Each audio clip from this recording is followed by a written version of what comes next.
2 ans après son éclatante performance à l'Eurovision, Barbara Pravi fait ses premiers pas au cinéma dans Adieu Vinyle, un téléfilm réalisé par José Dayan, où elle donne la réplique à Isabelle Adjani. Au Parisien, elle a dévoilé ses premières impressions. De chanteuse à actrice en devenir, Barbara Pravi sait comment capter les projecteurs. Connue surtout pour son impressionnante prestation à l'Eurovision 2021, la chanteuse de 30 ans élargit son horizon avec un premier rôle dans Adieu Vinyle, diffusé ce lundi sur France 2.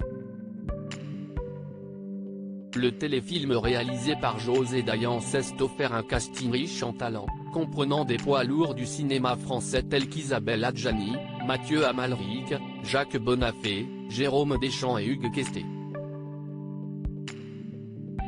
Barbara Pravi incarne Florence, une jeune vocaliste des années 1950, qui cherche à remplacer la célèbre Eva Fogère, jouée par Isabelle Adjani, dans le cœur du public.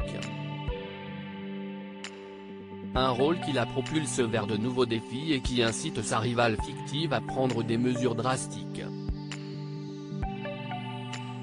Ainsi, selon elle, l'un des défis de ce rôle a été de s'attacher à son personnage, Florence. Si est pour cela que je n'étais pas si inquiète, ça n'était pas difficile de comprendre dans quel univers évoluait mon personnage, Florence. Le plus dur, ça a été de bien l'aimer, je la trouve assez insupportable, partage Barbara Pravi.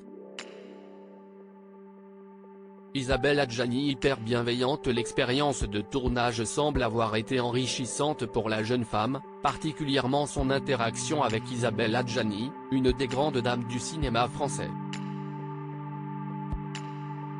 Ça s'est passé au-delà de mes espérances. J'avais un peu peur, car je joue une chanteuse plus jeune qui veut lui piquer sa place, mais elle a été hyper bienveillante, elle m'a beaucoup aidé.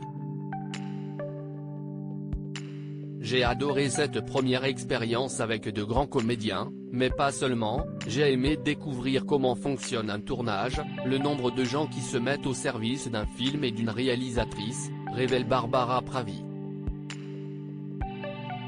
La chanteuse-actrice en herbe a également eu l'opportunité de chanter une mélodie écrite par Benjamin Biolay, un artiste avec lequel elle avait déjà collaboré lors d'un concert à Pau. Barbara Pravi souligne l'impact de cette nouvelle aventure sur sa vie, qui a pris un tour à 180 degrés, et ajoute « Je n'oublie pas qu'avant l'Eurovision j'étais serveuse ».